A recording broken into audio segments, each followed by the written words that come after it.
Hello everyone and welcome back to my opinion. This first T20I has come to a close. India have won this match by 101 runs. Let's get into this review. In my previous video, I had suggested two 11s. The first of which how I would go with, the second being how I thought they would go. In my 11, I knew if Shubman Gill returned, he would start in the opening slot, so I knew Sanju Samson wouldn't start. But given the combination that they went with a few months back when playing against Bangladesh and South Africa, where Samson was opening, I wanted to revert to that combination. And I would have played Hitesh Sharma ahead of Shivam Dube. I would have left Shivam Dube out because in this match they promoted Akshar Patel, but Shivam Dube for CSK has succeeded in that 4 and 5 role. And when he's not batting at that position in this case, and he's not going to get bowling considering this attack that India have, I don't think he has a role to play in this 11. And Jitesh Sharma for some reason today batted at number 8, so in that case I don't think Dube has got a role to play in this 11 when he's not batting at 4 or 5. And I thought they would leave out Arshdeep Singh for Harshit Rana, but they correctly played Arshdeep Singh. And I thought they'd play Kuldeep Yadav. I don't know why they didn't play him.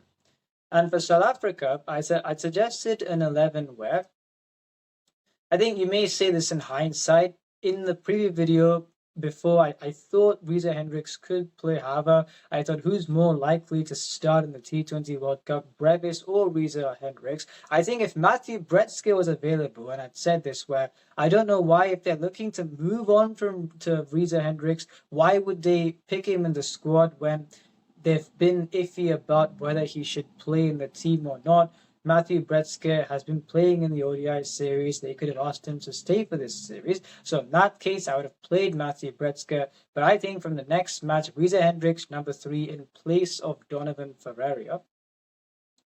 And the all-rounders I'd selected were Corbin Bosch, George Linde, and Marco Jansen.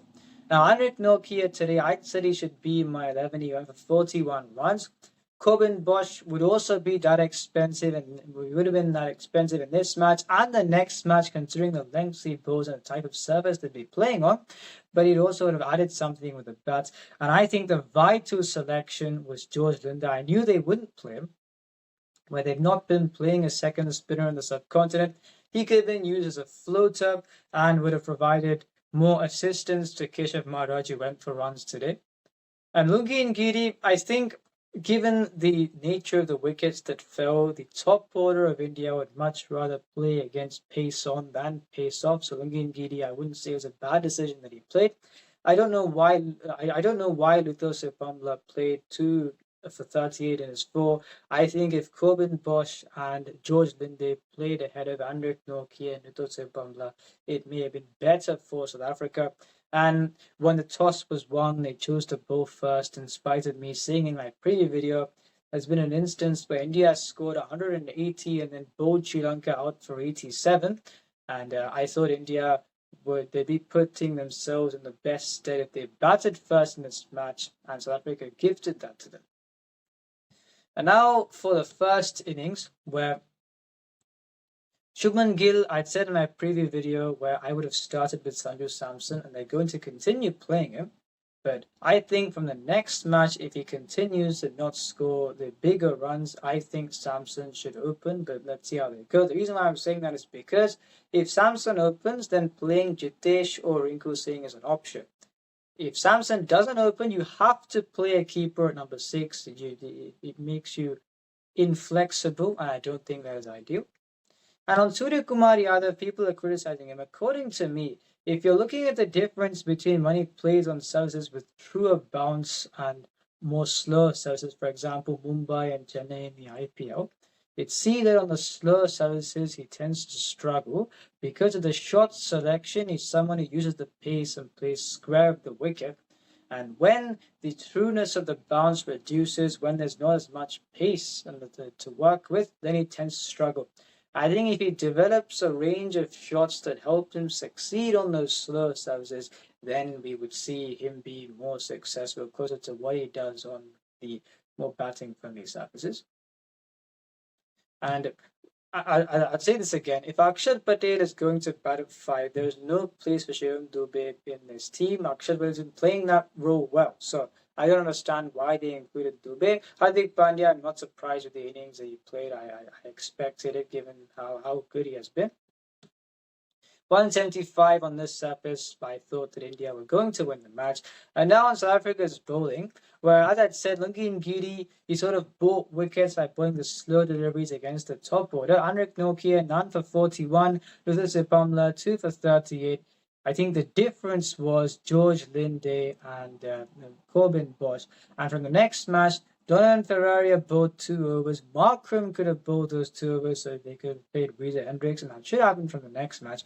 And now in the South Africa batting performance, we've seen even in the IPL, Tristan Stubbs bats at number 5, but for some reason, South Africa keeps sending him out at number 3 across formats, and he's not done much in at any point. So he's not a number 3 according to me. I don't know why they're sending him out at that point.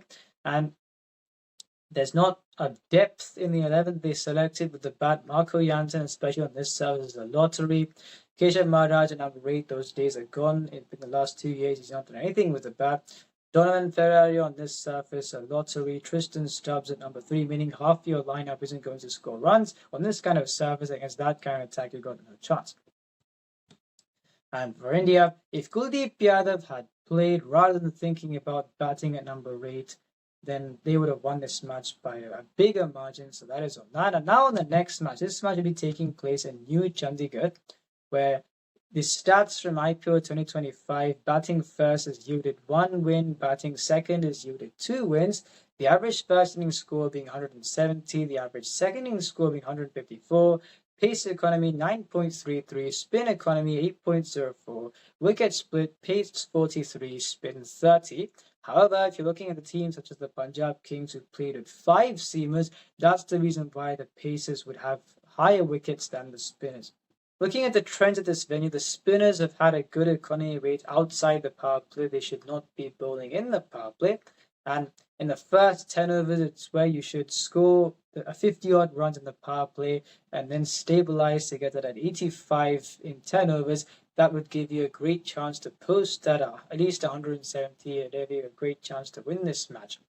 And now the 11s for India, Shubman Gill will be opening. So in that case, Abhishek Sharma, Shubman Gill, Tilak Verma, Suryakumar Yadav, Hardik Pandya, Jitesh Sharma, Akshar Patel, Arshdeep Singh, Kuldeep Yadav, Jasprit Bumrah, Varun Chakravarti. Where Kuldeep Yadav has to play, and if he does, I think you've got Arshdeep Singh, Bumrah, Hardik Pandya to bowl in the power play, and then those spinners to bowl in the middle overs. I don't think there's anything else to say about India. As long as they don't muddle the batting lineup, I think they'll go in its favours to win this match. And for South Africa, I've gone with 11, where Reza Hendricks to bat at number 3 ahead of Donovan Ferreira and George Linde, Corbin Bosch to play. This 11 being Aiden Markram, Quinton de Kock, Reza Hendricks, Stuart Brevis, David Miller, Tristan Stubbs, Marco Jansen, George Linde, Corbin Bosch, Keshav Maharaj, Lungi Ngidi. And I won't be surprised if they stick with Anrik Nokia, but whether they play him or not, George Linde has to play. If he doesn't play and they go with a lack of a second spinning option in this match where India have fared well against Maharaj across this tour, even in the test series, I don't think South Africa is going to do much. Reza Hendricks has to be on. So those 2 changes, Linde has to be in this team and Reza Hendricks has to be number 3. The main changes, if they don't bring these changes in, I think they will struggle in this match. And now looking at the edge as to who's got the edge going into this match, I'd said 10 overs 85, whereas South Africa, they've been bowled out for 74. What kind of a confidence have they got? Will they make those changes? You don't know. India, as long as they don't muddle the batting lineup, I think they've got the greater confidence. The fast bowlers, India, Bumrah, Arshdeep Singh, Hardik Pandya, you can do well in the power play. Then you've got the spinners for South Africa. Marco Jansen bowls shorter lengths. Corbin Bosch bowls shorter lengths. Lungi Ngidi is a defensive bowler who pick wickets at the India bats and make mistakes. That's the reason why the fast bowling edge goes to India. And spinners, India have got the edge. South Africa may not play a second spinner. So I think India would make it 2-0 in this match. To see what happens. If you enjoy this video, subscribe, share, friends, in my opinion.